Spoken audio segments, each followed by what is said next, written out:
നന്നായിട്ടുണ്ട് അമ്മാവ. അമ്മാവന് ചാടി ഈ മച്ചിൽ തൊടാൻ പറ്റുമോ? മൂന്നാമത്തെ വയസ്സില് കച്ചകെട്ടി കളരിയിൽ ഇറങ്ങിയവരാണ് ഗുരുക്കൾ അമ്മാവൻ. മാമൻ ഈ മറ്റൊരു പ്രശ്നമല്ല.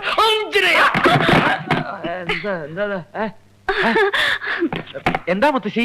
ആ മോനെ എവിടുന്ന? ഞാൻ എന്നും രാവിലെ 10 മൈൽ ഓടാൻ പോവും. അത് ശരി. മുത്തച്ഛനായ കാലത്ത് കൊറേ ഓടിയതാ. ഇവളെന്താ എണീക്കാത്ത? അല്ല, ഇവളെ എഴുന്നേറ്റില്ലേ? എന്തോ തുറന്നോളൂ, കുഴപ്പമില്ല. കൊഴപ്പില്ല. അല്ല, ഞാൻ ഓടിയിട്ട് മടങ്ങി എത്തുന്നവരെ ഇവക്ക് വെപ്രാളാ. തുറന്നോളൂ ധൈര്യമായിട്ട്. എന്റെ മോളെ എണീക്കാത്ര താമസിച്ചേ? തീരെ വയ്യ മുത്തശ്ശി, ഭയങ്കര തലവേദന. സുഖല്ലേ? തലവേദനയാ? നമുക്ക് അകത്ത് പോയി നല്ല പെയിൻ ബാമിട്ട് തടവാം. മോനെ എടുത്തിട്ട് വാ, ഞാൻ തടവി കൊടുക്കാം. എന്നാ എങ്ങനെയുണ്ടെന്ന് ഞാനും അറിഞ്ഞിട്ട് പോകാം.